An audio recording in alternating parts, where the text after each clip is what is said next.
Os psicólogos e psicanalistas acham e confundem muito essa questão porque acham que tem que ter uma conduta passiva de espera dos pacientes em relação à interpretação dos sonhos. E você não deve fazer isso. Ontem mesmo recebi uma pergunta a respeito disso, de uma pessoa que me perguntava: professor, o senhor fala que estimula os pacientes a escrever os sonhos numa cadernetinha, num caderno ao lado da escrivaninha deles, do criado mudo, para eles não esquecerem dos sonhos e trazerem os sonhos para a sessão. Mas como é que fica? Freud dizia que não era para trazer os sonhos escritos, mas é claro que não é para trazer os sonhos escritos. O caderno para escrever os sonhos serve para o paciente exercitar propriamente a própria atenção para o conteúdo onírico. Na sessão, ele vai falar do próprio sonho. A gente não vai querer que ele leia, a gente vai refutar a leitura. É uma técnica para ele lembrar. E aí, ele vai, na sessão, quando ele quiser ler o sonho para você, você não vai deixar, ele vai falar. E ao falar, ele vai mostrar suas resistências, vai deixar algumas coisas de lado, vai trazer outras coisas. E a gente vai trabalhar com aquilo que o paciente está trazendo e vai fazer ele associar, vai fazer ele ser protagonista da própria transformação e do próprio processo interpretativo. E ao fazer isso, o paciente vai se lembrando mais do próprio sonho. Essa é a beleza do trabalho com sonhos. Ele vai começar a falar mais do sonho e vai começar a lembrar mais do sonho. Ele vai dizer algo do tipo: me lembrei agora também que acontecia essa situação, eu encontrava essa pessoa e dizia isso, ou ia para tal lugar e acontecia aquilo. Isso me fez lembrar outra coisa que eu tinha esquecido de falar do sonho. Daí ele vai dizer o que ele tinha esquecido do sonho. Os psicólogos que ficam confusos em relação a esse tema faziam como eu fazia no início. Deixavam o paciente trazer os sonhos, nem falavam direito dos sonhos, com medo até que o paciente trouxesse sonho. E quando o paciente trazia o sonho para a sessão, muitos colegas, assim como eu, acham, e eu achava também, que tem que dar a interpretação de cara, que tem que ser um decifrador de sonhos. Mas essa não é a verdade. A gente tem que fazer a interpretação dos sonhos é uma construção que se faz entre terapeuta e paciente. E o paciente, em primeiro lugar, vai dar os elementos para a gente sólidos e consistentes para a gente fazer uma interpretação dos sonhos que faça sentido, que seja eficaz para ele. E essa interpretação, ela tem que ser feita em conjunto. Ela tem que ser feita junto com o paciente. O paciente vai ser a primeira pessoa que vai levantar as hipóteses a respeito do seu próprio sonho. Senão, a gente vai ser um decifrador de sonhos e não um psicanalista, um psicólogo que trabalha com a psicanálise e trabalha com a interpretação dos sonhos. Essa é uma questão importante de você ter em mente. E por que fazer os pacientes lembrarem dos sonhos é uma oportunidade para psicólogos e psicanalistas? Porque você vai se diferenciar dos outros colegas. Você vai apresentar um tipo de tratamento que você nunca conseguiu antes. Você vai ter resultados tão rápidos que você vai se impressionar com isso. O paciente vai começar a se autoanalisar numa velocidade que você não esperava. Porque antes você patinava para fazer o paciente colaborar e analisar a si mesmo, olhar para dentro do próprio mundo interno. O paciente ficava muito passivo esperando de você as respostas. Com a interpretação dos sonhos, o paciente vai se despertar para o próprio mundo interno. Vai olhar para o mundo interno de um jeito que ele nunca olhou antes. Vai conhecer a si mesmo de um jeito que ele não sabia que ele funcionava. E com isso, ele vai te ajudar a entregar resultados para ele, porque a interpretação dos sonhos vai deixar o paciente de boca aberta, vai deixar o paciente assim, não pensava que os sonhos eram tão poderosos, que os sonhos comunicavam tanta coisa.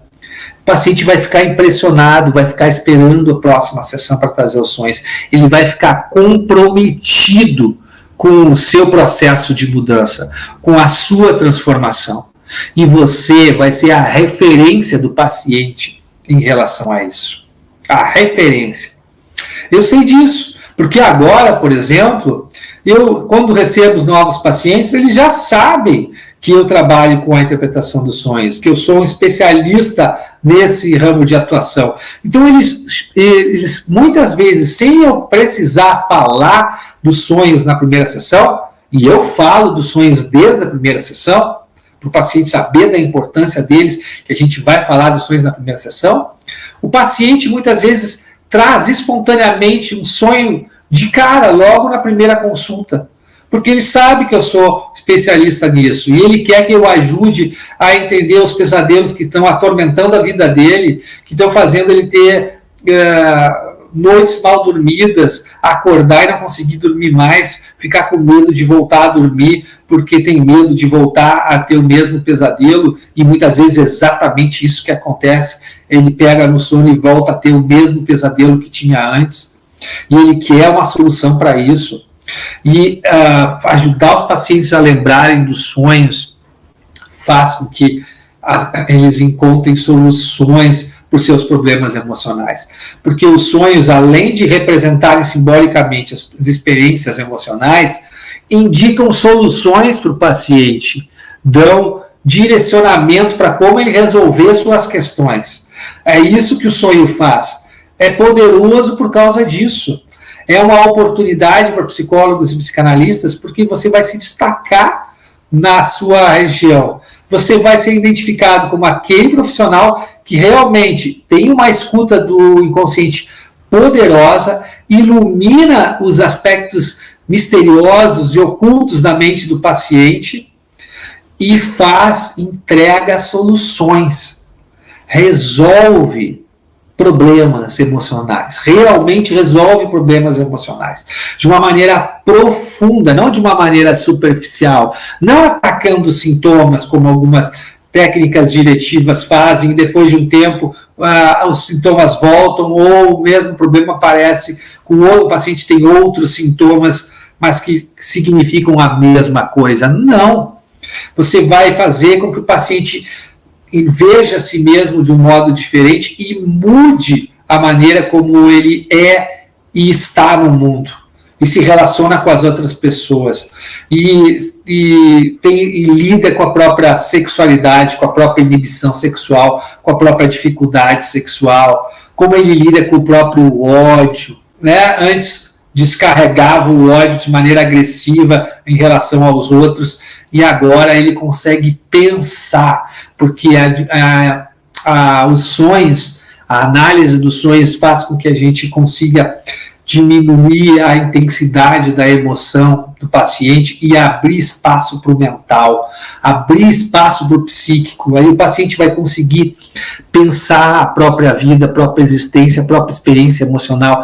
E no final das contas é isso que o psicólogo, o psicanalista tem que fazer com o paciente, ajudar eles a pensar os próprios pensamentos. Aqueles pensamentos que estão tortos, que estão patológicos, que estão disfuncionais, porque a intensidade da emoção é muito grande e o pensamento acaba entrando no ciclo sintomático do paciente. Aí o paciente rumina, aí o paciente tem pensamentos obsessivos, fica preso em esquemas mentais, que deixam em armadilhas mentais, que fazem com que ele tenha uma visão muito fechada do mundo. E a interpretação dos sonhos vai fazer com que ele abra essa visão do mundo. Vai ter outros pontos de vista, vai enxergar as coisas de outra maneira, vai enxergar o pai, a mãe de outra maneira. Eu sei do que eu estou falando, porque além de ajudar os pacientes a fazerem isso, eu mesmo, enquanto pessoa, passei por isso enquanto paciente. Quando eu comecei minha primeira análise, eu tinha uma imagem muito fechada do meu pai, por exemplo. Eu via ele de um jeito muito negativo. E via ele de um jeito muito passivo, achava ele muito submisso, a minha mãe achava ela muito mandona. E com o meu trabalho analítico, com a interpretação dos sonhos, eu fui percebendo que meu pai não era essa pessoa ruim que eu via, essa pessoa que eu não deveria identificar. Comecei a ver os lados positivos do meu pai e pude finalmente aceitar as semelhanças que eu tinha com ele, porque antes eu recusava tudo. E aí eu consegui ver o quanto ele era conciliador, na verdade, e não um bundão, como eu pensava que ele era. Não, ele era um conciliador, um negociador, tanto em casa, com a esposa dele, minha mãe, como no trabalho dele, né, com os executivos que ele trabalhava, né, como ele era também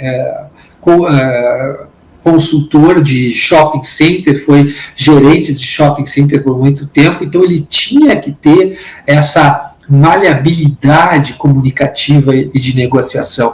E foi através do trabalho dos sonhos, da interpretação dos sonhos, que eu consegui ressignificar a percepção do meu pai dentro de mim, da minha mãe também, mas a do meu pai foi mais visível, foi mais clara.